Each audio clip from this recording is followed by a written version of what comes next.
To travel. In all of life, there are few things better.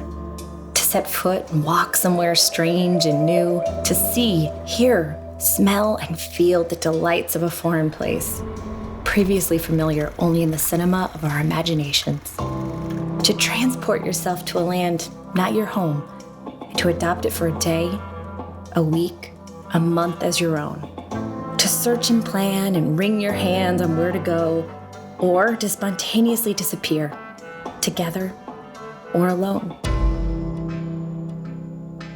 To a place where you can be yourself and someone completely beyond the life you own. I love to travel. Because when we travel, we grow closer to those we thought couldn't possibly get nearer, and remember life's delights that are so easy to forget at home. That glass of wine we shared, the way the breeze felt when we walked together there. We love to travel.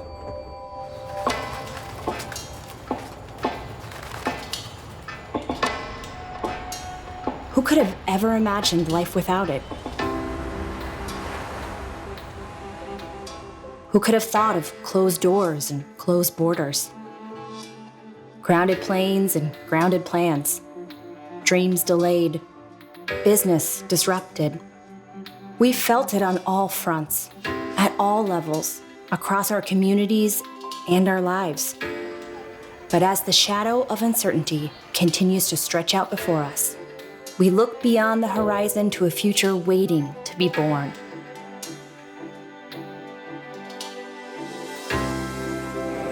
Guided by 25 years of experience, commitment, and insight, having weathered crises big and small, knowing the resilience of our partners, and understanding the undeniable human need of travel, we have set a simple goal: accelerate the rebuilding of our industry. At heart, we are people who are passionate about travel and passionate about the partnerships that make travel possible for everyone. We are looking to the future, where the work of our people can be part of your recovery, where together we start to reimagine growth, where we work to reconnect customers who want to find new ways back to travel and exploration. We will adapt and support each other in partnership we care about as much as we care about growing your business. A partnership we earn. A partnership based on trust.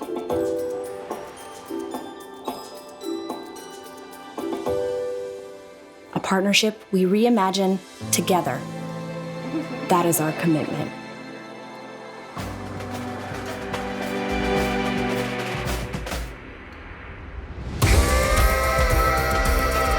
Because the world will wake up and a new day will dawn. And just over that bright horizon live people we miss, places we've yet to explore. In the not so distant future, when the conditions are right and our communities are safe, travelers everywhere will once again look to us all to open those closed doors, lift windows into new vistas, and find them new friends while bringing them close to old ones. The world will travel again.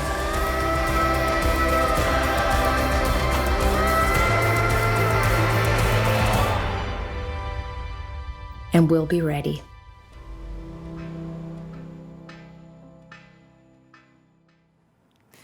Hi everyone, a very, very warm welcome to Click 2021, our first ever digital edition, and we're so excited. My name is Marit van Bohemen. I'll be your host for Click 2021, but I won't be alone. Next to me in a safe distance is Eamon Versteeg, and he's the marketing director of Booking.com. Are you excited as well? I'm excited, and I don't know about you, but that video is how I want to start my Tuesday in March, I can tell you. Oh my gosh. And it's so unique to kind of be here in a new living room, not looking at the same living room I look at all the time. Yeah. And it's taken a lot of uniqueness to get here, right? This is a unique format. We have followed so much health and safety to be here. Marit, you and I were tested this morning before we came into the studio. Yeah, absolutely. And we have no audience. We have minimal crew. We have connected around the world to bring content to you, and we are broadcasting digitally, but we still want to feel connected. So please use the hashtag Click2021, your favorite social media, post where you're viewing, where you're coming to us from, and where you're watching us. Marit, welcome to the Click Living Room. Yeah, thank you. It's great to have you here. And welcome to the big international travel community at large. You look very well placed with us here in this industry. Thank you. You're too kind. Well, Eamon, in our conversations leading up to this, we discussed the importance of coming together here live in this moment. Yeah, we did. And the industry is very much in a variable state. I only need to look at the headlines around Italy facing some more lockdowns. Mm-hmm. I look to Australia, where the encouragement of domestic travel from the government is really on the rise. But you know what? No matter where I look, partners continue to tell us the challenge of rebuilding. And that is very real for everyone that is tuning in today. And maybe I'll give you an example just to kind of give you a sense of this. Yeah. If I go back to my time in hotels, Mark Hotel Sydney, every day there was that challenge as the clock struck midnight to make sure every empty bed was sold, and every empty bed was an opportunity cost. And then I go to Booking and I talk to people internally, and we think this is an important moment right now, and a moment to look forward to that rebuilding challenge, to get ahead of it. And most of all, to reimagine partnership. And I know we have a ton of content over the 3 days, and I think we should probably get into it. Well, I'm sure we're all excited to talk about the future. So let's start with some opening thoughts from Glenn Fogel, CEO and President of Booking.com and Booking Holdings. And after sharing his thoughts, he sat down with Ashley Bellevue, Director of Communications, for a conversation. Welcome to Click 2021, the digital version. So this is our 4th year at Click, and of course it'd be so much better if we were all together. We can't be. We have to do this virtually, but thank you so much for everybody for participating. So we all know the industry is facing a very, very difficult time, and we know the recoveries are going to be different depending on where you are and what your business is. But I hope you all have the same feeling that I do, that things are getting better. And I think as we move into the Northern Hemisphere spring and into the summer, I think things are going to start getting a lot better. Now, we have a very diverse group of people here at Click this year, and I thank everyone who's going to be here. And I know that a lot of you have been asking us, what's our role in the travel industry, and how are we going to help shape the future of travel and make it better? So first, I want to make a promise. I promise that we are going to do what is absolutely the most important thing, which is helping to stimulate demand. That's what we need the most right now. And the second thing, I promise we're going to use our abilities and our scale to help make travel better for travelers and the people who provide the actual travel services. And that means, of course, you. Let me give a couple quick examples. Look, we exist. Our core value is reducing friction. We exist, and we've been successful because over time, we've reduced friction for both travelers and the suppliers at a very low cost. And we're going to continue to do this. Technology is going to continue to change, and we're going to continue to invest to keep up with it and do it for you. So let me give a couple examples. Apps. We all know lots of people are moving to apps, and we spend a tremendous amount of money improving our app. And last year, we had 50 million downloads. Now, these customers who are coming to our app are always available to you, and you don't have to pay anything for that until we provide you with a customer. And we're going to continue to do that so you don't have to spend huge amounts of money trying to keep up with that. Another example, payments. Customers want all different kinds of payments. It's expensive. We're going to continue to provide all the types of technological changes and improvements so that we can make sure travelers can pay the way they want to pay, and you can receive payments the way you want to receive it, again, saving you the trouble of having to do that. You know, another important factor in our success has been providing the greatest selection and value to our traveler customers. Travelers have different needs at different times. We're going to continue to make sure that all types of properties are shown, and we're going to promote those properties so make sure that we're providing the greatest of value to our customers. And we're going to make sure that this platform is available for you to be able to provide that value to the customers. And we're going to come up with programs like Genius and other programs that when you need incremental demand, we're there to help provide it to you. And we're going to provide great customer service to our travelers and great partner service to you. Travelers benefit when they can get 24/7 customer service in their own language. We do over 40 languages. And we're going to continue to use technology to make customer service more efficient and more effective.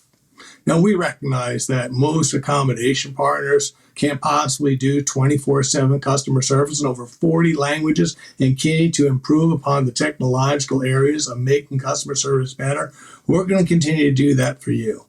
And in the partner service area, we're going to continue to make all types of improvements to make sure that we're making things better for you. Look, we know that being a partner is the key to all great businesses, being a good partner.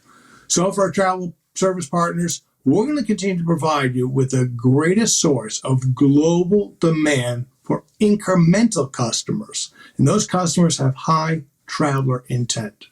For our demand partners, look, we're going to continue to invest in our platform to deliver the best practices to you in a scalable way. We've heard from you in our partner satisfaction surveys that you want new products and better strategic advice. Well, we're going to continue to lay out the foundations of all these types of new products that we talk about in the connected trip.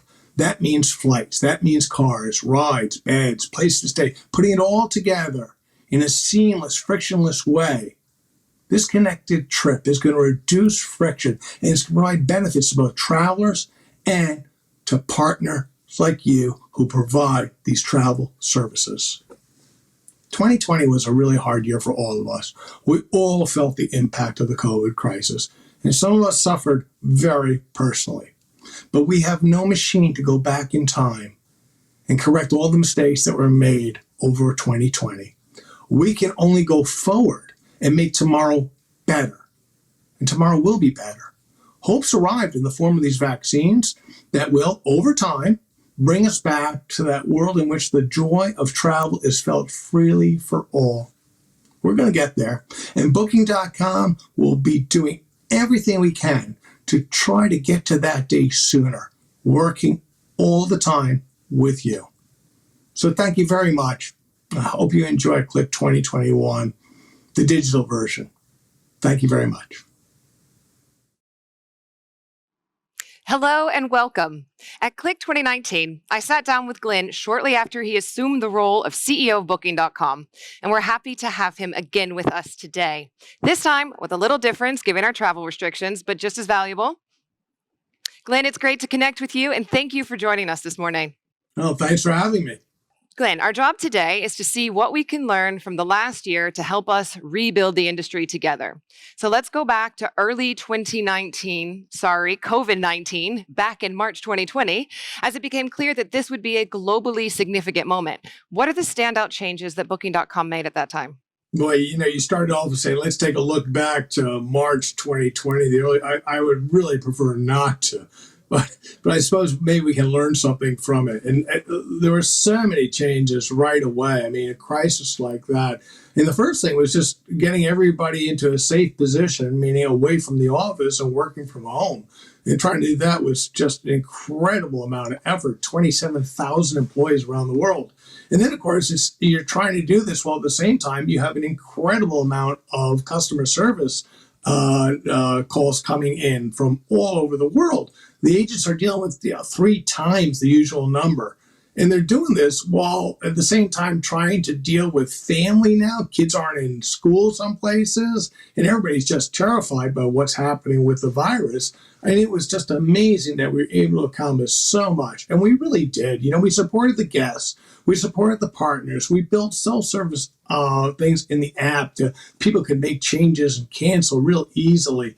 And I will be perfectly honest with you. It's one of those things where we had to make decisions that we weren't sure if they were right or not right, but we just decided what should we do that we feel is best for everybody. So there were areas in countries where people were not allowed to travel, and customers were demanding, saying, I need my money back, I've lost my job or whatever. But they had bought a non-refundable accommodation, and the hotels either weren't refunding or the customer couldn't reach the hotel because the hotel was shut down because the government told them. And we stepped in and we put tens and tens of millions of euros out to these travelers, even though we weren't obligated to do it. We felt it was the right thing to do, and we did it. And also then making sure that we could help our partners show what kind of things were partners doing so it would be safe for a traveler to show up at an accommodation and doing all different things. I mean, it was just crazy, but my God, the things that were done, so thankful that everybody was able to accomplish so much. Yeah, a lot of changes really fast. I remember that. But as CEO of both Booking Holdings and Booking.com, it's your job, as we say, to see around corners and anticipate business performance. What lessons did this early lockdown time teach you as CEO? We can't get away from the past, can we, on this? Look, there's no playbook for a global pandemic. There's nothing where you say, in case of global pandemic, break glass and follow these instructions. There isn't anything like that. But we did have crisis plans, and we adapted them to fit this particular crisis. And of course, the first thing is always be transparent in your communications. Talk to your customers, talk to your partners, and talk to the employees, who, of course, are incredibly concerned about what's going on.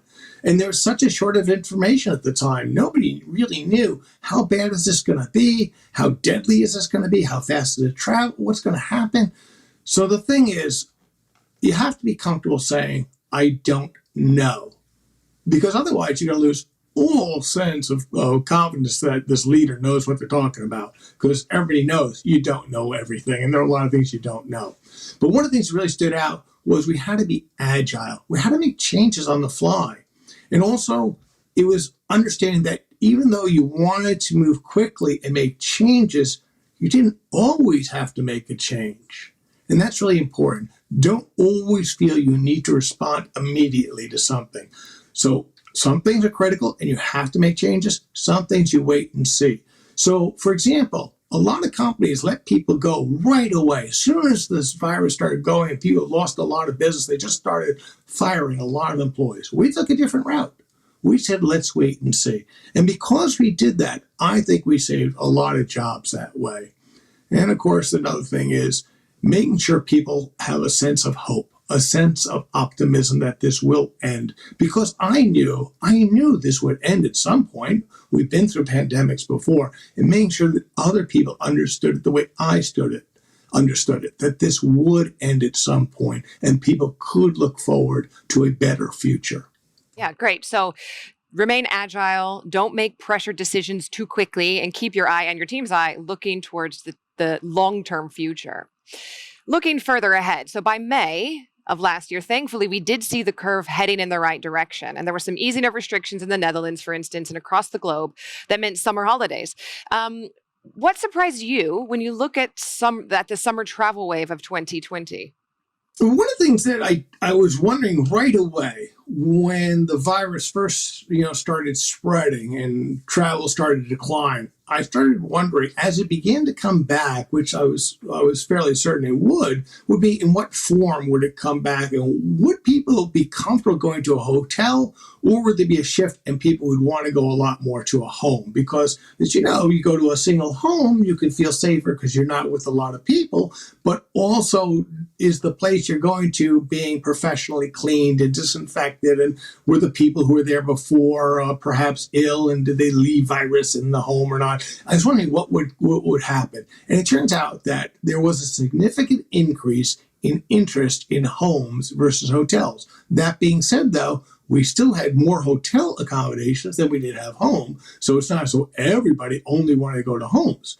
Another thing that was interesting, but of course kind of obvious when you think about it, is that people stayed close to home.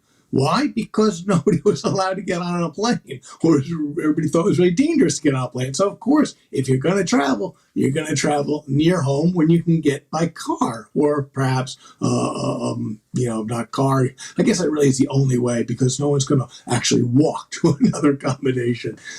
So we saw definitely a lot of travel was very close to home. Now, this is going to change over time, though. as people feel safer, they're continuing to travel further and further afar. And we're just beginning to see that happen right now, which is very encouraging.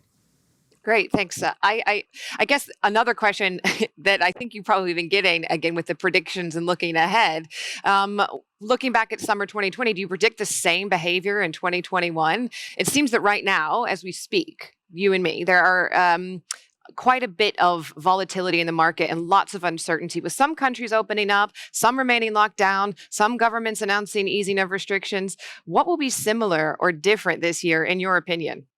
Well, I think there's still going to be a higher interest in home than before pandemic. People having tried it or looked at things, and they know friends and family perhaps are using home that they'd never used before.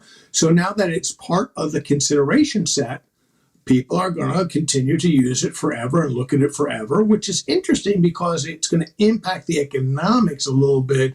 Because for hoteliers, all of a sudden, there's a whole lot more supply being looked at by customers who formerly would have only looked at hotels. That could change some of this stuff. Another thing that's going to change, I think, a lot is going to be governments. Look, the first duty of government is to provide for the general welfare of people. And I think one of the things that's really changing is governments being much more interested now in helping try and make travel safer. What can be done? Look, we're hearing about all these health passports, vaccine passports, whatever you want to call it. So when people are considered to be safe travelers, that they'll be allowed to travel, so governments can help stimulate international travel again. I think that's going to be a change. And I'm really looking forward to some of this stuff because anything that can help traveler come back would be great. Thanks, Glenn. I want to keep looking into your crystal ball, though, because I want to get your predictions on the changes of the patterns of demand, like type of stay, length of stay, purpose of stay. You talked a lot about this earlier, about the changes we saw in 2020. Do you think these are here to stay? Yeah, I think it will. I mean, we have a sense of, I think the term is nomad workers, people who are working from other places and they work there a little while and they go somewhere else. You have a lot of companies now trying to figure out, does everybody have to be in an office, or can people work from other places? And if people are going to work from other places, then maybe they're going to, rent a home for a month or two, or maybe they'll go to a hotel for a while too. So it's going to be interesting to see how these things change, and maybe we're going to have longer length of stays because people book homes for a month or 2 months to work from. Maybe ADRs are going to be lower because as more and more people choose homes, and as I just mentioned a little earlier about now there's a lot more of this supply, maybe the hotels are going to have to lower the ADRs to attract the guests back more to hotels, or maybe better services to show why it'd be better to come to a hotel versus a home.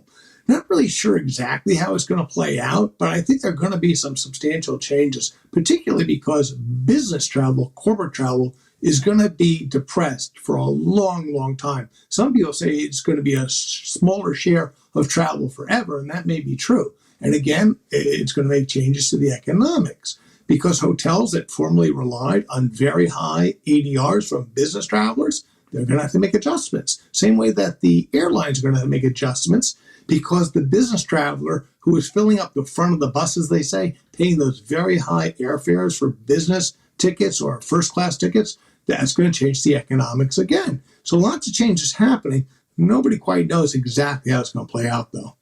Great. Thanks, Glenn. I want to pivot a little bit. Talking about customer behavior, I want to talk about customer expectations of technology. As you said, you've seen many governments working on different things, for instance, tracking apps, digital passports, airlines implementing a range of features to adapt. What are the dominant customer trends related to technology that you are currently noticing?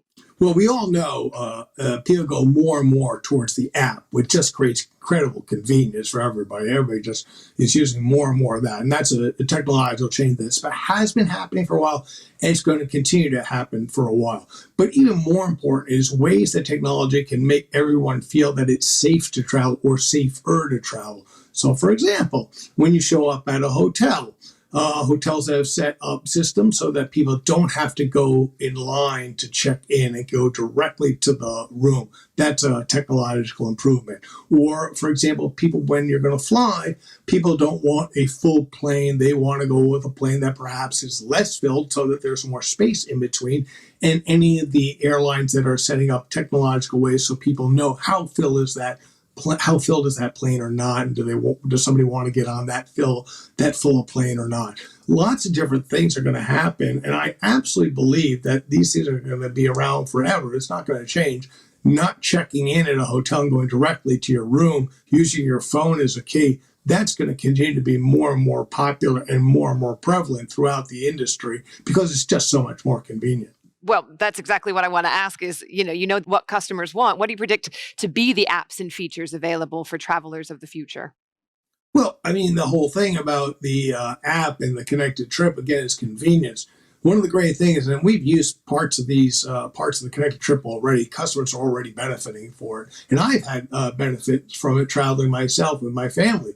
When you're in a city that you've gone on a holiday, and the connected trip is suggesting things that you can do in the city, different types of attractions. And then you just press one button on the app, and you've got your ticket. You don't have to wait in line. You don't have to find your money. You just go straight wherever you're going to go, and you just show your QR code or an app or in the app. It's great. It's so much more convenient. And we're going to see that in lots of different things, particularly if there's a problem in your travels, and that happens. Let's face it, travel, things happen occasionally, weather, other issues.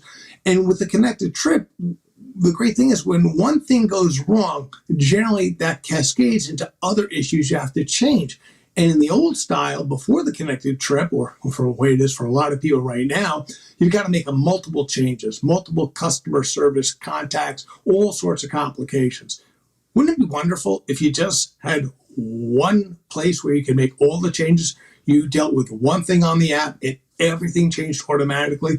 And in my opinion, I think the future is really using AI to actually go forward and see what these problems may be down in the future and changing things before they happen. So, for example, knowing ahead that perhaps this flight is going to be canceled because there's a weather storm coming in, and then making the change for the reservation so that you are able still to travel perhaps a couple hours later on a different flight. That's the thing that I'm really looking forward to. Well, it sounds like a great future to me. But what you're talking about is a lot of advancements to get there. Do you think the digital evolution has accelerated enough to make this happen? Well, yes and no. I mean, we all want technology to accelerate and make changes even faster. On the other hand, though, that's been happening forever, and it's just amazing. I mean, take an example, the vaccines. Previously, the fastest time a vaccine had been developed was 4 years to create the vaccine for mumps. But these vaccines that are going to help get us out of the crisis we're in right now, 11 months. Look how much faster that is. Or you look at things like electric cars. Look how fast that's being developed. Or the cost in creating solar power or wind power, that's been dropping hugely because of technological improvement. So in so many areas, technology continues to accelerate. That being said, it's too slow. There's still so much friction. We all travel. We all know all the frustrations we have when we travel. And we all say, why can't this be better? Why can't this change? And it will change. I just wish it would happen faster. So there'd be more health safety. I wish there'd be more personalization. I wish that there'd be more things to figure out how can we increase sustainability and preserve and protect the communities with all this over-tourism. And technology is going to help make this happen. So I see great things happening. I just wish they would come quicker. Thanks, Glenn. So when looking at rebuilding the industry, what role, or I guess when you look at Booking.com, what do you see the role of Booking.com as a tech company, and how is our technology helping build back this industry? Well, look, the critical thing is I've talked a lot on many different venues, many different conferences or media appearances, how important it is. Two things. One, we've got to bring back demand. We've got to make people feel it's safe to travel and re-stimulate so people get and go and travel, because that's what we need. We need demand. But the other thing we need governments to help cooperate, and we need governments to help rebuild the industry too. Look, only governments can set the rules for international travel. And currently there are a lot of restrictions. They're the only ones who can lift those restrictions, and they'll do it when it's safe. And we just hope that we can help work with them to create safe ways to travel. So things like health passports, and that will help get international travel up quicker. Other ways are showing different ways that different accommodations can show that it's safe to travel to those places. Look, we're going to continue to always try and reduce the friction in travel and make it better for our partners to have the opportunities to get this demand. And we're going to continue to work on all the things we've talked about a lot about payment improvements and customer service. And obviously, we are always thinking win-win, both us and our partners, to make sure it's good for everyone. That's absolutely what we're going to work on. But one of the things I'm always concerned about is, yes, we need governments to help us, but we also need governments to not hurt the industry. And one of the areas I'm very concerned about is in the EU and their proposed Digital Markets Act. Look, I absolutely agree that there needs to be attention paid to digital companies that are extremely large and should be considered gatekeepers and need to be looked at to ensure that there are fair markets. So I am absolutely in favor of fair markets always. But sometimes people say that we, Booking.com, are a gatekeeper too, and that's just absurd. Look, we accounted for approximately 13% of total European hotel revenue in 2019. So the idea that we're some gatekeeper, we have some tremendous share, is just ludicrous and not true. So my biggest fear is that we get lumped in with these gatekeeper regulations that prohibit us or prevent us or slow us down from making all the great improvements that will make technology be put into the industry to make the industry better for everybody. And I am concerned about that. Hopefully conversations with people in government will help make sure that they understand the problems that could come about if they don't put these types of regulations in properly. Thanks, Glenn. Now, we have covered a lot in a very short amount of time, but just maybe one last question for you. It's just a very generic question. Is there anything that you would like to leave us with, any words of wisdom? Well, I think the most important thing is everybody should be optimistic.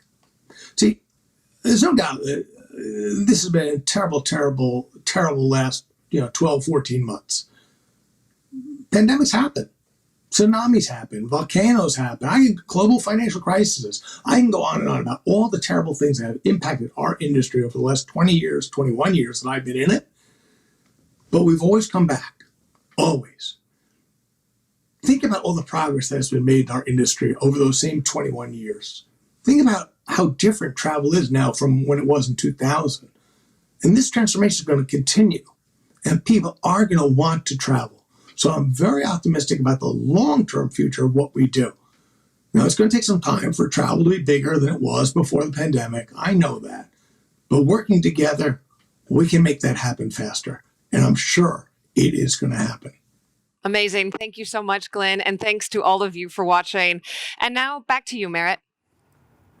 Thank you, Ashley. Yeah, well, that was a lot of perspective. A lot of content in that piece and a lot of optimism as well. So what were your takeaways? There was a lot. There was a lot that was covered. And I guess for me, I walk away with 3 I's. Okay. I walked away with innovation. Yeah. I walked away with investment. And I think most importantly, I walked away with the I, which is improvement, very much so. But then also personally, I walked away with optimism for kind of personal travel. Like, I feel like I'm going to get back and experience the world, and it's just around the corner. Yeah. But of course, Merritt, you're not from the kind of travel industry per se. No. You're in the entertainment. So yes. I'm curious, what's the optimism landscape in that space? Well, I think the industry of mine is very similar to the travel industry because, of course, everything closed when there was in March when the lockdown began, and it didn't open until maybe now in the future because of the vaccine. So I'm so happy that we get the vaccine, and now for the first time rehearsals start again, and people making plans to go to the theater, and us making plans to make new plays. So I think we can be optimistic as well. Thank you. Yeah, well, I'm hearing the professional optimism, I guess, on both accounts. Yeah. What about personally? Optimism there? Yeah, personally, I'm very glad for the vaccine as well, because I didn't see my parents now in real life for about, I think, more than half a year. And that makes me a little emotional to think about that. So I can't wait to see them and embrace them again. Yeah. Do I get a sense, a little bit of craving for that togetherness? Oh yes, I have all the time. Yeah. For me, that's very, very important thing in life. Yeah. And well, I take a walk in the park every day. Right. And my new hobby is to meet strangers and in a safe distance make some connection, because otherwise I'm at home and I only see 4 or 5 people and that's it. Yeah. Well, I think a lot of people are doing the makeshift connection that they would normally get from kind of reconnection. And, if I think about it as a travel industry, the core of the travel industry is about reconnection, reconnecting with family, friends, loved ones. Absolutely. But also an aspect of it is connecting with the new, right? So new places, new experiences, new sights, new sounds, and also new people. Oh, absolutely. As well. Absolutely. Yeah. To rebuild the industry, we need to reconnect with different travelers and different people. So we spoke with different traveler communities and asked them to tell us their travel story. Take a look. Travel for the Black community needs to feel more inclusive across all phases of travel. When it comes to choosing a destination, word of mouth is the leading source of information. When I book, I start by wondering if a destination will be open to people of color. I lean on other Black travel experiences and reviews to sense how welcome I'll be. Then, I need to see if the property speaks to me. I mean, if their imagery doesn't have a single person of color, does this particular property or its owners really want Black travelers there? By the time a Black traveler finally makes a booking, they are tired. They've spent anywhere between 20 and 25 hours just deciding on the destination and place to stay. This amplifies when traveling with children.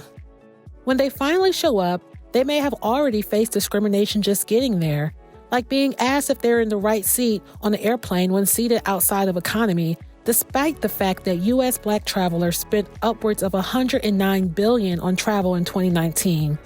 The industry can better support travelers by working more closely with Black-owned travel businesses to leverage their research, their insights, and their ideas.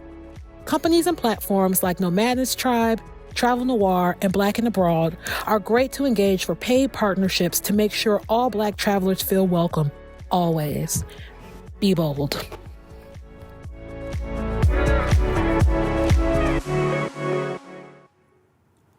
Yeah, well, I must say I feel very committed to Brittany's message. Me, for myself, being the mother of a mixed daughter from mixed cultural backgrounds. She's like the darker version of me. And now hearing Brittany, I think, there is so much work to be done on equality. I hear that story and I hear yours, and it just serves as a reminder. We may have been in our own little bubbles of our communities, but there isn't a single profile of a traveller, right? There isn't a single type out there, and nor is there going to be a single route to get back to travelling. So have you thought about how travel might re-emerge? Yeah, because I had a lot of time to think of a new destination, of course. But I think that I'm a little more conscious now about taking a flight, for example. And maybe this year it's going to be just Europe, because Europe is very beautiful, and by train. Okay. I mean, personally, I can't wait for the long-haul flight disconnection, no Wi-Fi, digital detox as you're trying to get long-haul with things. But it's talking to our partners, I think they all recognise there is not one pathway kind of back to travel. Maybe another question for you. So the lobby of hotels that you walk into, I'm really looking forward to the social distancing. I'm okay with that. Is that the same for you? Not really. Okay. I'm a hugger, darling. Oh, you're a hugger. Okay. So we've got the lobby embracer. I'll be the lobby distancer. I think so. But I also think that's a great example also for experience providers who's delivering that experience is getting harder, completely through it. And there are so many industry indicators that I know our partners and businesses are tracking. And they're all tracking it with the ultimate goal to indicate the return of travel. So we asked Leslie Cafferty, our Senior Vice President of Communications, to get on a call with David Goulden, Chief Financial Officer of Booking Holdings, to download his perspective.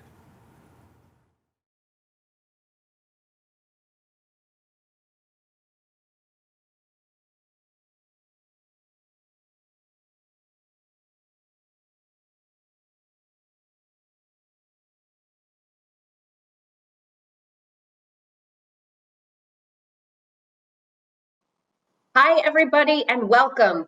I hope you enjoyed your first session with Glenn and got to hear a little bit of his perspective on the state of the industry. I'm incredibly excited for our next guest here today, which is David Goulden, our Chief Financial Officer of Booking Holdings. The big question on everybody's mind, when is travel coming back? And so I think David will give some absolute great perspective on this because he is, looking at the business and the industry from a numbers perspective as we're, working to predict our own business. And so he comes with a lot of really, really interesting insights. So very excited to have you here. Thank you so much for joining us, David. Leslie, thank you. Great to be here. Great. Thanks, David. Before we dive into that burning question on everyone's mind, I think it's really interesting. You always have a lot of great data to share with us. So maybe it would be good to start to actually kind of help paint a picture of, the state of the industry prior to COVID and the pandemic. Yeah, thanks, Leslie. That's a really good place to start, as we're all looking forward to travel getting back to where it was in 2019 and then growing beyond that. If we go back to 2019, travel was a growing, thriving industry. Travel was approximately a $3 trillion industry, growing a couple percentage points faster than global GDP. The travel industry represented about 10% of global GDP and employed about 330 million people, which is also about 10% of the global workforce. You can see from the chart the 5 major segments of travel globally. Accommodations is the largest segment.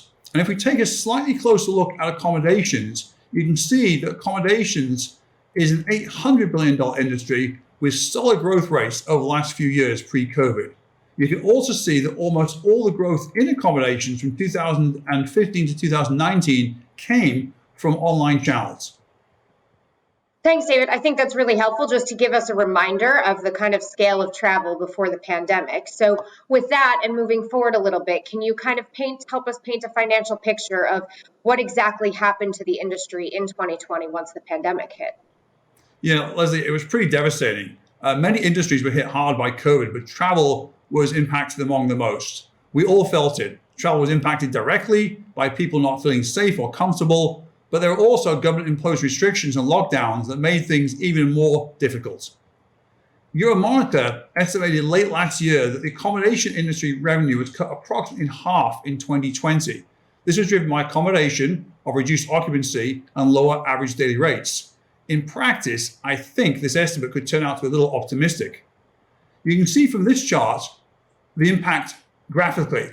On the top left, you can see trended average daily rates for accommodations. On the top right, you can see what's happened to occupancy levels, and at the bottom to passenger miles flown.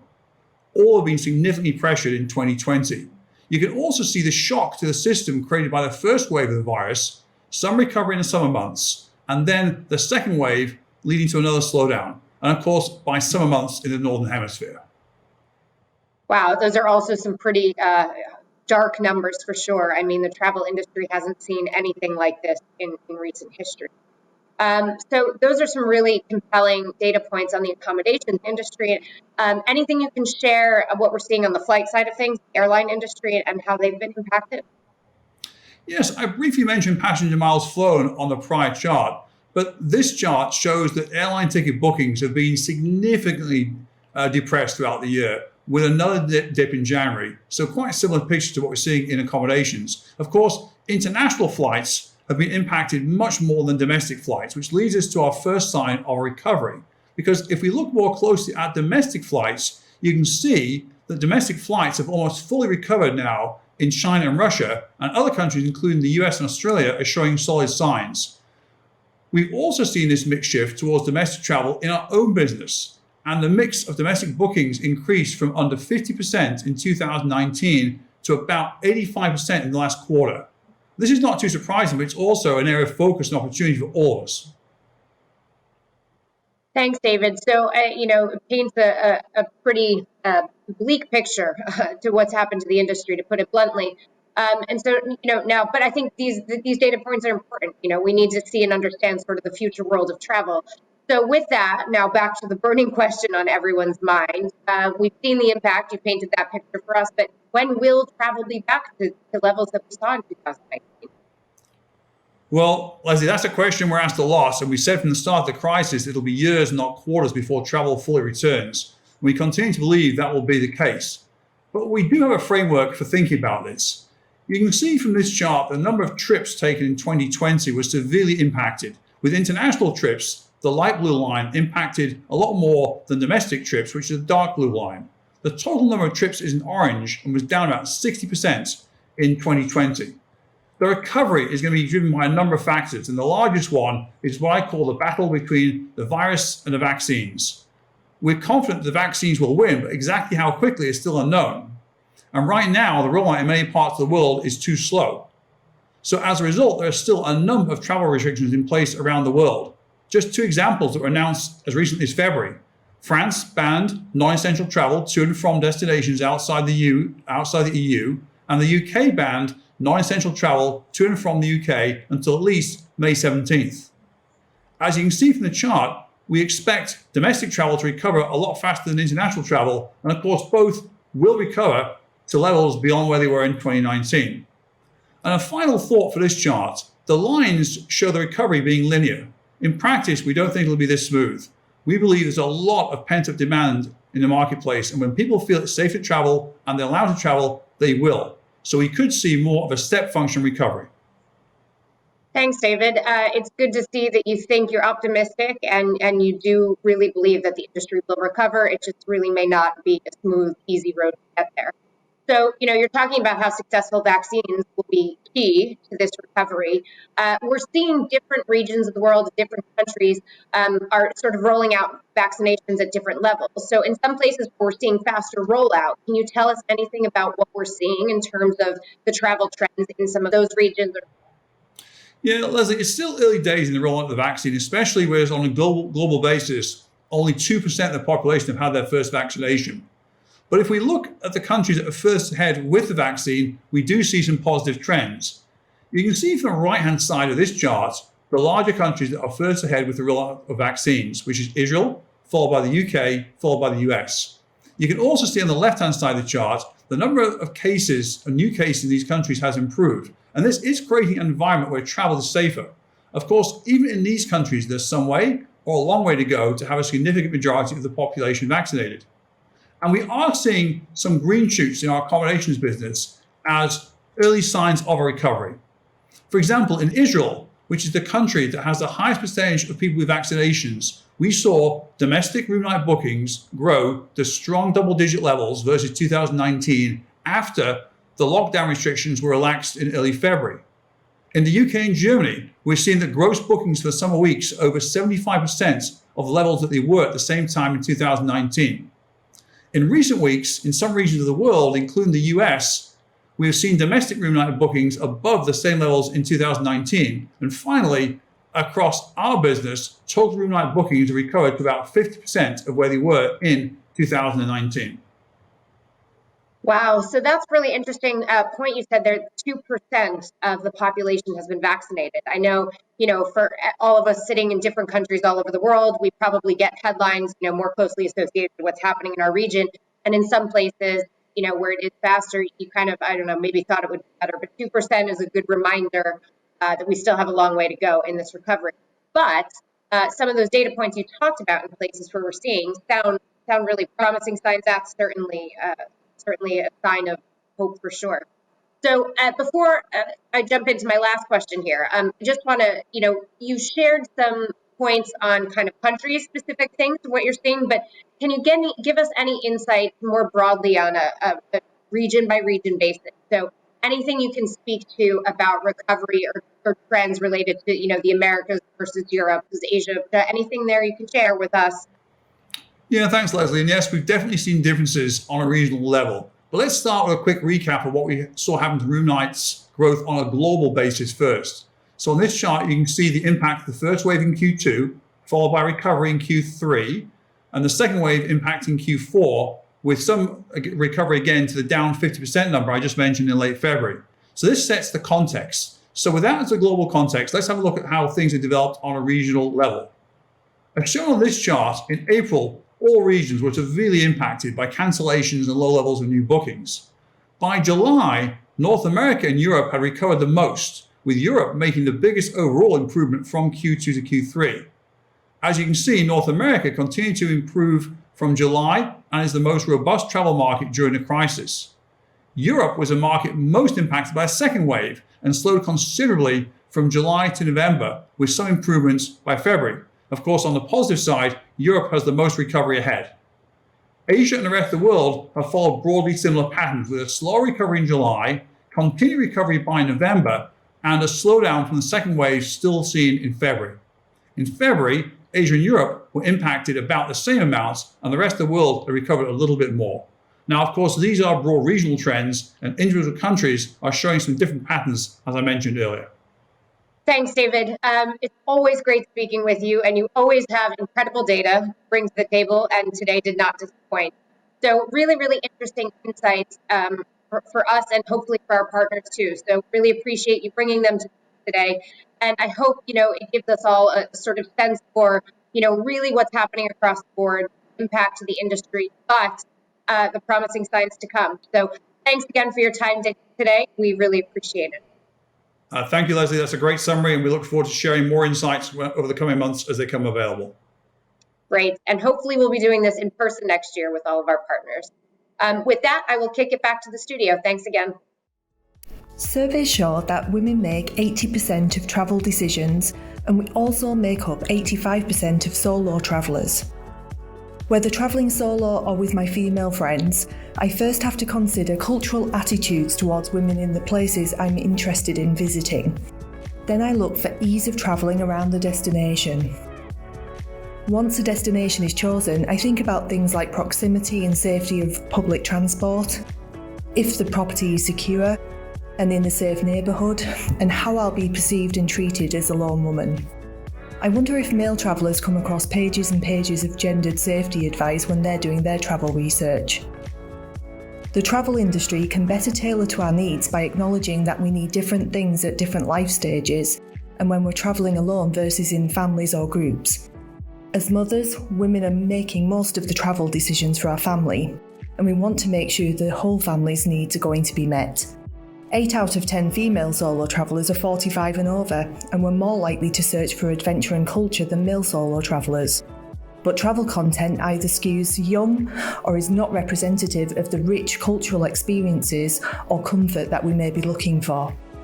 Helping female travellers overcome these barriers with more representative marketing, insights into women's travel needs at different life stages, and providing tailored offerings can help change the travel industry for the better for all women. Having a diverse workforce in place brings those kinds of perspectives to the services, products, and experiences that you are creating. Be equal.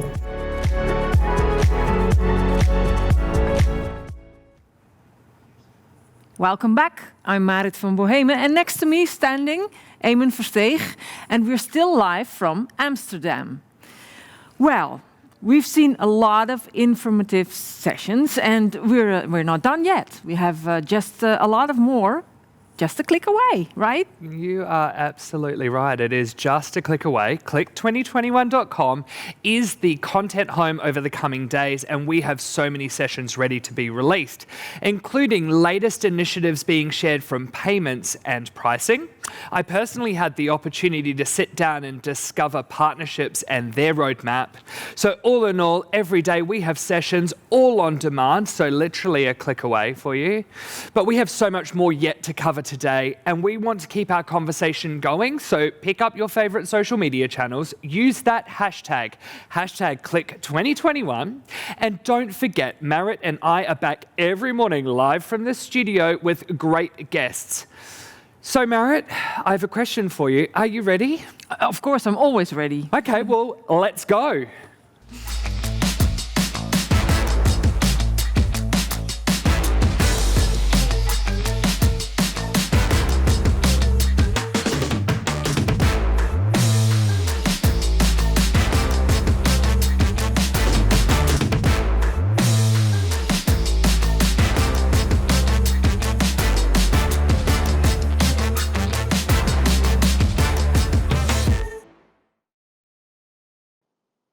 Hi, everyone. Welcome to our Future Together panel today. I am joined by James Waters and Brian Batista. James heads up our accommodations business and Brian our trips business. So looking forward to a discussion today. Thank you both for joining us.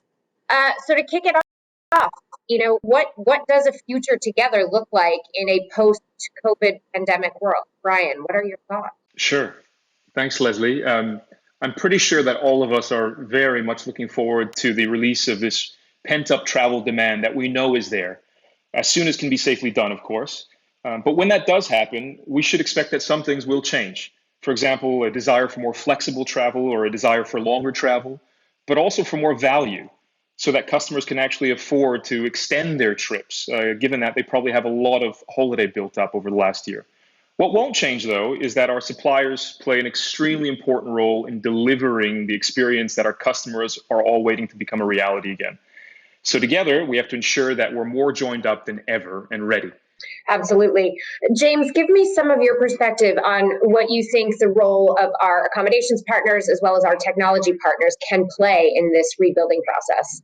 Sure. I'd like to start where Brian finished, actually. I think our incentives are unbelievably well aligned. Like, we all need a healthy travel industry again. And to get there, we need it to be safe for people to travel, but we also need to inspire them to do so. We need to make it easy for them to do so. We need to make it affordable for them to do so. And then when they do, we need that first great travel experience to be just that, a great travel experience. Remind everyone what they've been missing, bring them back to the industry, get them wanting to travel regularly again. Now, each business has got to play its role in that. Booking has the scale to help generate and capture travel demand. We have perhaps the reputation to reassure people that it is indeed safe to travel.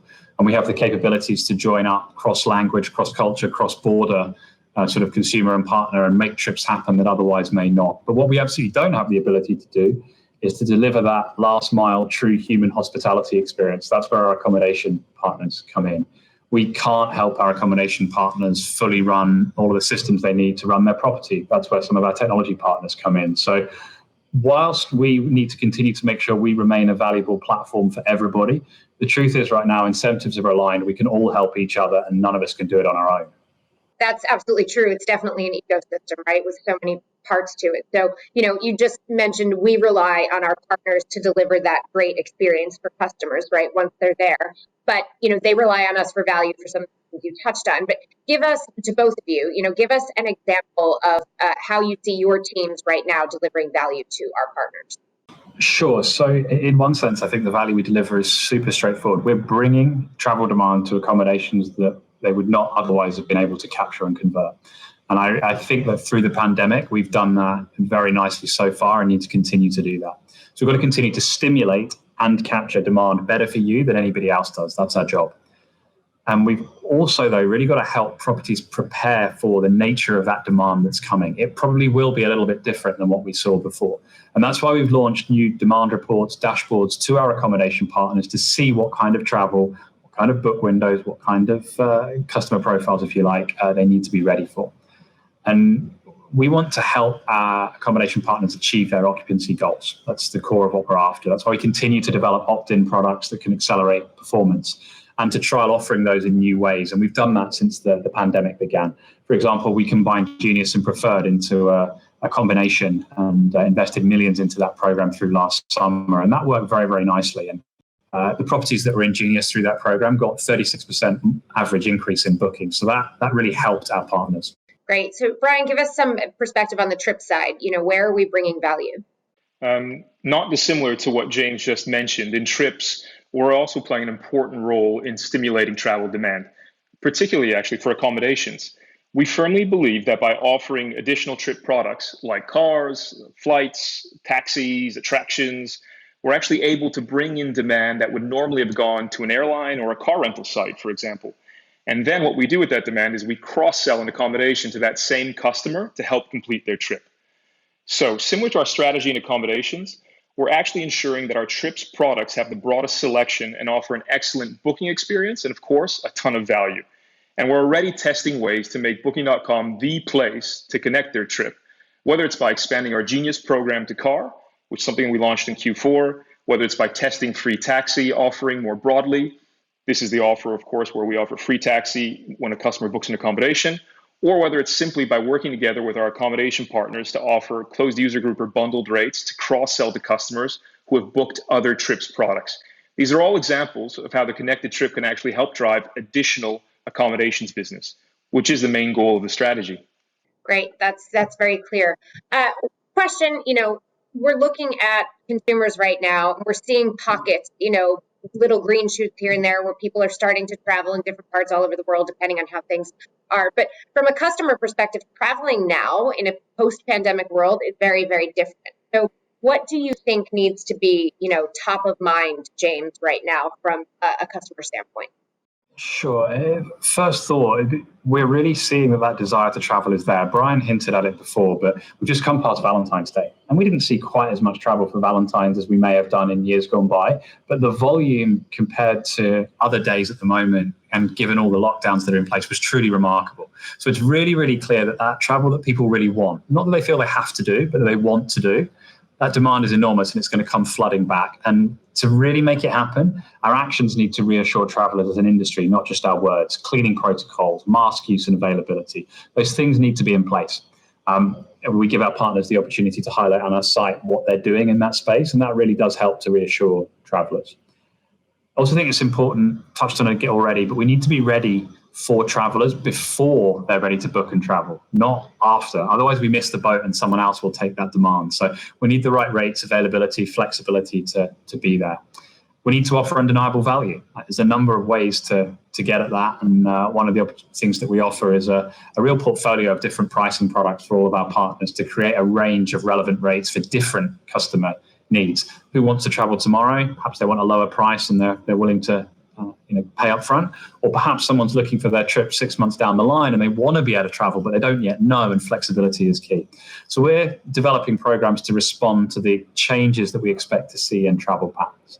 We also want to continue to recognize that the right solutions look different for all of our different partners, and that's why Focus Finder is such a key product for us. That's something that 60% of partners look at every month, and it gives them personalized, tailored recommendations of what they can do on our platform to perform even better for customers. So a little bit of a flavor of some of what's coming. That's great. I want to pivot a little bit and just talk about the future. We spent a lot of time talking about sort of where we are now in this environment, but looking ahead, innovation is really, really important. I think this year reminded us that more than ever, right? So looking toward the future, in addition to all the things we're sort of doing now, what innovation do you see going forward? So we've got the benefit of being a global platform and having built that platform and optimized it for 20 plus years. So it kind of works pretty well for many things. So I think where we really start to go deeper is different segments, geographic segments, for example. So we're really focused on how we can be more relevant for US consumers. Partners will start to see more collaboration between us and the sister brands within our group, Kayak, Priceline.com, OpenTable. Helps us work on our efficiency as a company, but also we can start creating better and broader experiences for customers that take into account how do you get somewhere, where do you stay, what do you do when you arrive, what do you eat, and so on. Last autumn, we launched our America for Everyone campaign, which was really targeted just to the US, and at a really relevant time where we celebrated the diversity of cultures that the US has to offer within its own backyard, even without international travel. And I've just talked about a US focus, a geographical focus, but there's other segments that are really important to us. What do we need to do specifically for our chain partners or our booking home properties or for our independent hoteliers? And how can we better enable the discovery and inspiration setup? Booking's always been very, very good at here's where you want to go, here's when you want to go. It's easy to do. Starting to help people explore by nature of destination or things they might want to do. They're all things that are in our minds going forwards. Great. So it really seems like when we think about innovation, it's not just innovation of the product and the platform, but it's also marketing innovation, right? How we're reaching these customers to bring them to partners as the world is changing. So that's really, really good to see. Brian, what about you? Anything to add on the trip side? Where do you see innovation and the future? Definitely. James just took us through a bunch of examples, how we're constantly innovating, how we're constantly optimizing, and it's no different in our area of the business. One of the areas we've invested most heavily in is actually improving the cross-sell between our different trips products. So no matter which product a customer starts with, we can seamlessly help them connect another product to that trip. As part of doing so, we pass on context from their first product booking so that what they're searching for next is a lot more relevant and is easier and quicker to book. And also cheaper. In the end, we think that we should reward our customers for booking more products with us for that particular trip. To bring this to life a bit, think of a customer who's booking accommodation. So based on the signals we get from that accommodation, imagine the type of destination, so beach versus city, the length of stay, the size of their group, the distance from the accommodation to the closest airport. We can then recommend the best transport option for them. So for example, a car versus a taxi. It also works just as well the other way around. So now imagine that same customer has come into our platform and instead purchased a flight or a car first. In that case, we'll then show them various relevant accommodation options, hopefully with a special rate attached to it. And based on what we've learned from the start of their trip, from the first booking they've made in their trip. So that passing of relevant context is really going to help us do a better job of this. Beyond that, we expect to, let's say, transfer this capability onto our demand partners so that they can also eventually easily present a multi-category offering to their own customers. This could be attractive from a new source of revenue perspective, but also as a differentiator for them. Well, that all sounds very exciting. Clearly, you both have a lot of work in front of you with your teams, but really good stuff ahead that really, I think, do this right will bring a lot of value for customers and our partners. I'd love to keep going, but I know we're out of time. So I want to thank you both for the time today. It was great to speak with you, and hopefully by this time next year, travel will be in a better place and we will be doing this in person alongside some of our partners. So I'm looking forward to that. And with that, I'll kick it back to the studio. Thanks, guys. Well, my co-host Eamon and I just had a little discussion about the thing James told us about Valentine's Day, that a lot of trips were booked, and both of us, it didn't even occur to us. So I hope it did to you. Today we've heard some powerful words and statements about partnerships. Glenn spoke to the importance of long-term partnerships, while Brian and James just discussed how a shared belief can make partnership a success. Now, let's hear from Arjan Dijk, Chief Marketing Officer of Booking.com, on how those partnerships and those shared beliefs will drive the industry forward. Hello there, I'm Arjan Dijk, the Chief Marketing Officer of Booking.com. In the next couple of minutes, I would like to share with you what we believe in as a company in the context of our industry that is going through the corona crisis.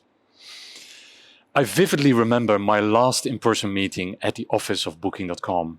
This was exactly 1 year ago, and I don't think that any one of us could have imagined working remotely for so long.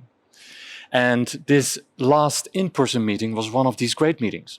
In our leadership team, we discussed what we as a company really stand for and what we believe in and what role we should play in our industry and the wider world. We had a great conversation on what we believe in as a company, based on doing business for 25 years in the travel industry and growing from an extremely small startup to the multinational company that we are today. And in that meeting, we summarized 5 key themes.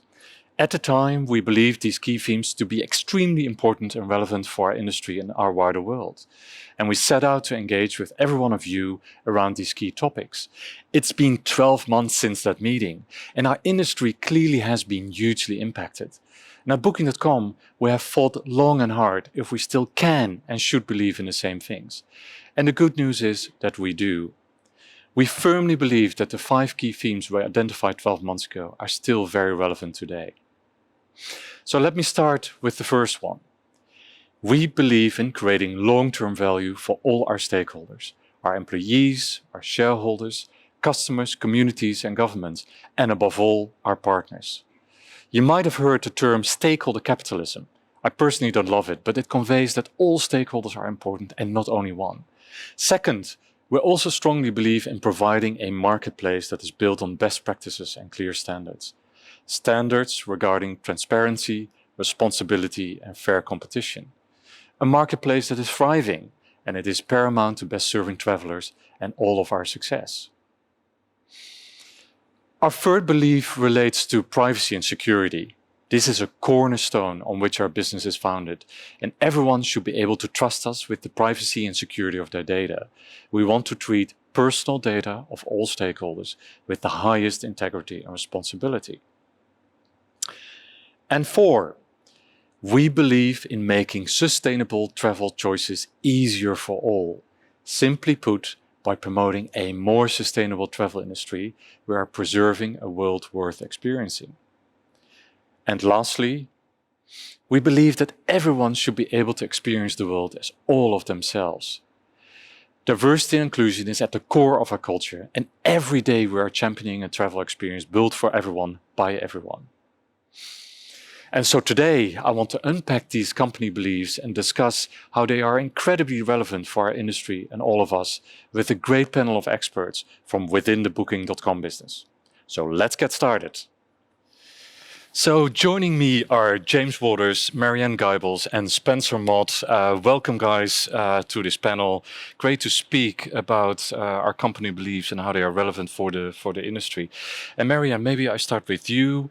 You have been 7 years with Booking.com. You're our head of sustainability. What are you really seeing as the big changes in the industry over the past 7 years? A lot has changed over the past 7 years. I think what I saw when I came in 7 years ago, we were very focused on the local community that we send our guests to. What are we contributing to that and how can we add some value there? But it was very much on the side of what the company was doing. And I think overall, every company in the industry was doing similar things. What you see now is also with the increased focus on the environmental impact, people really start to look at where at the core of the business are we actually bringing sustainability in, and how can we make sure that we actually provide some long-term sustainable value with the product that we offer to our partners and to our guests. Great. Well, thank you. And James, great to have you here. You're SVP of Accommodations. And I talked a lot about sustained value creation and how we want to look at all stakeholders. Can you maybe tell a little bit more about your perspectives on how we create value for all stakeholders? Yeah, sure. We're a marketplace. So in the end, our job is to ensure customers can find what they want and suppliers can advertise themselves effectively to customers. And I think we've always inherently, therefore, had our incentives aligned. So in some ways, when you talk about sustained value creation, we have to do that. Otherwise, the marketplace would have fallen on the floor. And happily, we have a lot of customers who've come back to us again and again. And we've got a lot of partners who've been with us for a long time. And thank you very much indeed.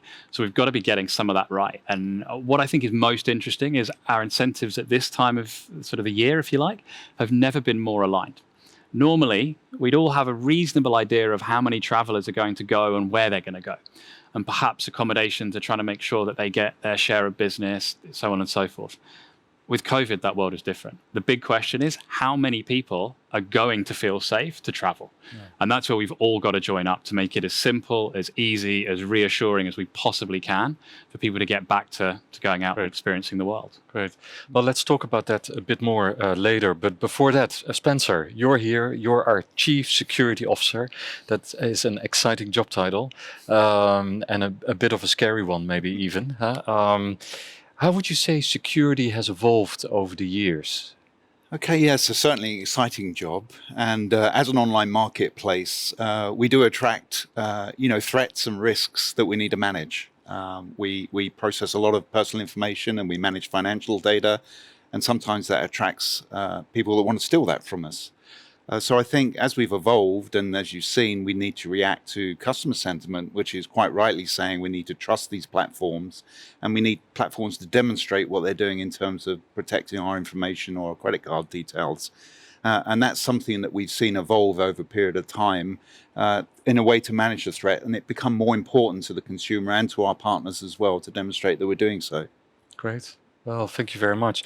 Well, we'll talk a bit more about security, but going back to you, Marianne, sustainability.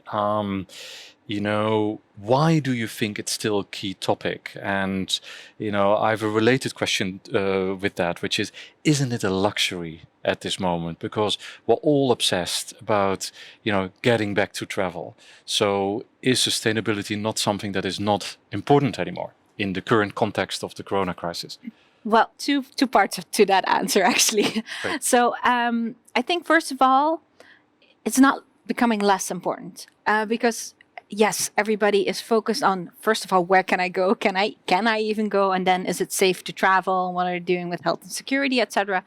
But what you also seen is that this whole crisis has awakened a new interest and insight in people to see the effects of travel, actually. COVID has really opened us up to the human impact of travel. And travelers now also see that. So actually 2/3 of travelers now say, when I start to travel again, I want my accommodation to actually be taking care of sustainability. That's the thing that I would prefer. To come to your question, is it a luxury item? In all honesty, we've seen the attitude on sustainability being very positive for the past years. And 2020 hasn't changed that. I think it even increased that. But all things fair, price, location, etc., are always more important than sustainability feature. Yeah. There's almost no customer at the moment that will choose a property just because of its sustainability feature. Yeah. But that being said, everything being equal, a customer would love to feel good about their trip, especially now, knowing that you can travel, first of all, and then doing something good, leaving a positive footprint, having a positive impact on that community is actually a value add. So I think sustainability for properties can actually be a differentiator. Great. No, I agree, Marianne, and that's also why we believe in making sustainable travel easier. Yeah. So really focused on that.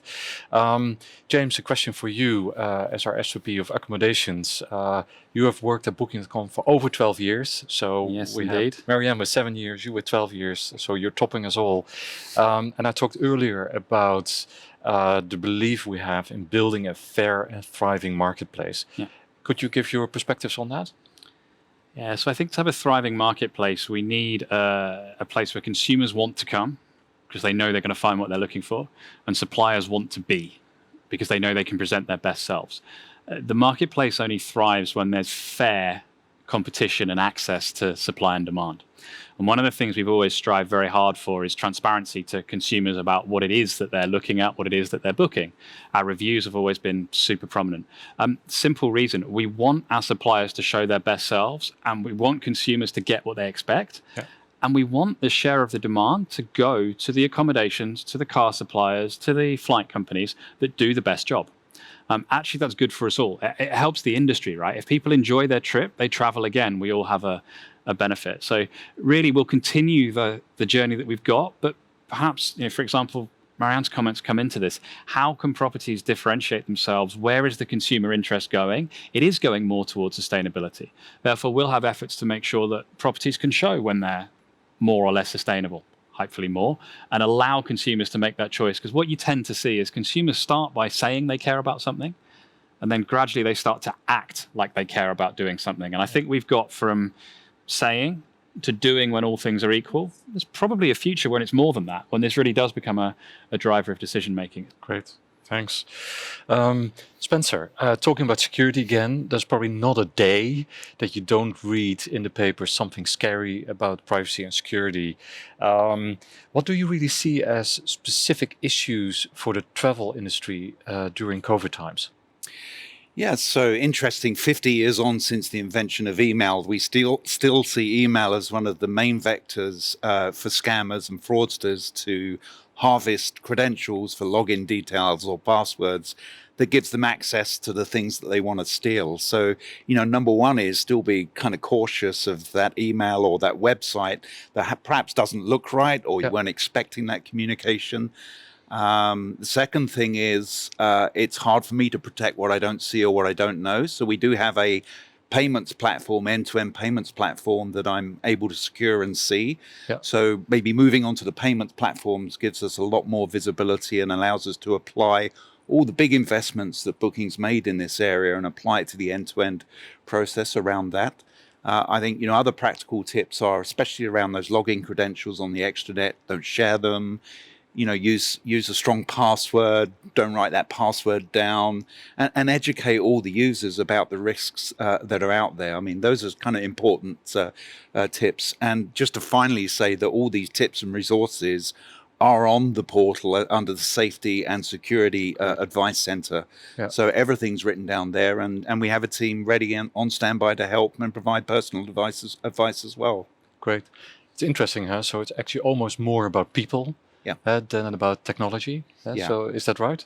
Yeah, we have a lot of technology behind the curtains, including artificial intelligence and all the latest wizardry and gadgets. But ultimately, the weakest link in the security chain is often the individual that was tricked or scammed.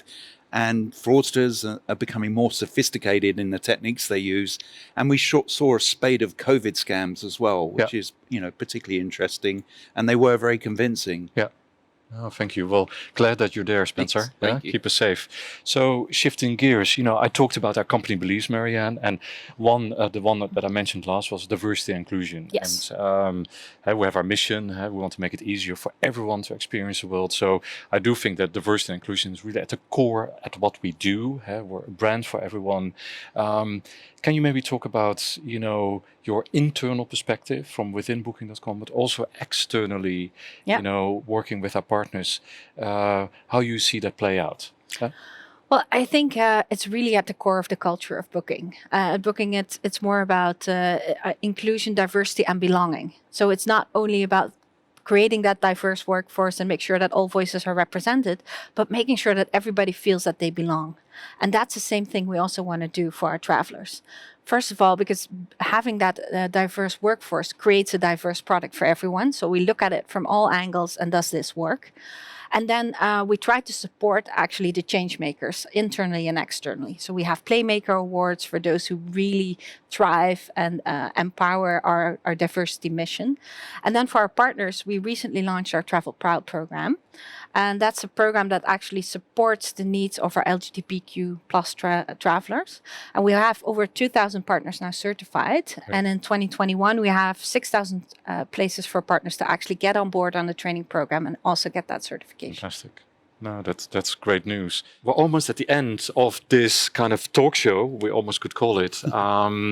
But I have one kind of difficult question, and James, I think you're probably the one best placed to answer the most difficult question, which is, how do we really balance, decision making if we're more kind of consumer focused or traveler focused or guest focused versus partner focused? Can you maybe talk about that a bit more? Sure. I'm going to start with a sort of personal anecdote on this, if I can, which we're talking about beliefs, we're talking about values, who we are as a company. I think it explains a lot. One of my past jobs was running customer service, and we have agents who support partners and we have agents who support guests. And whenever I used to go to one of our contact centers and sit and do Q&As with our teams, always the agents who support the partners used to ask me, why do we have policies that always favor the guest? And the agents who support guests used to say to me, why do we always have policies that favor the partner? Yeah. Now, my point is, a strong part of our culture is challenging, getting better, serving the needs of the key stakeholders, whoever our customer is at that moment in life. And both the partners, the suppliers, and the consumers are our customers. And it's actually very rare that the incentives are misaligned. We want lots of people to travel sustainably, have a great experience, and want to do it again. Therefore, actually, the balance isn't as difficult as it may sound. And the way we try to strike it is make sure consumers have a large range of choice. We have global chains on our platform. We have amateur sort of run, home type properties that are only online for a few weeks a year. We give a full range of choice. And the same to our partners and suppliers. We have a Genius program. We have a preferred program. We allow you to highlight your sustainability efforts. We allow you to highlight your COVID efforts. We're trying to give you choice again. So whatever it is you as a supplier would like to get out of Booking, hopefully we give you the tools to do that. And as such, we're balancing needs from our point of view for both sides of the marketplace, but we're also giving choice to the participants of the marketplace as to how they want to play. Hopefully that means everybody can come out happy. Great. Well, thank you, everyone. James, Marianne, Spencer.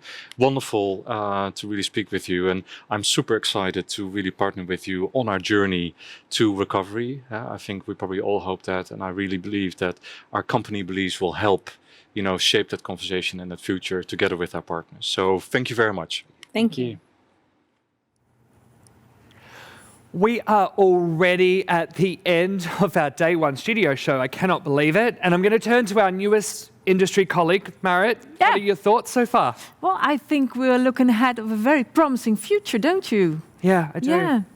And I'm already looking forward to tomorrow to find out much more about all these ideas and findings from our experts. There's so much more to learn from me. Yeah, and if you go back to Glenn earlier, anything still top of mind from that moment? Yeah, of course, his optimism. Yeah. Yeah. Yeah, I mean, it's kind of addictive, isn't it, that optimism as well?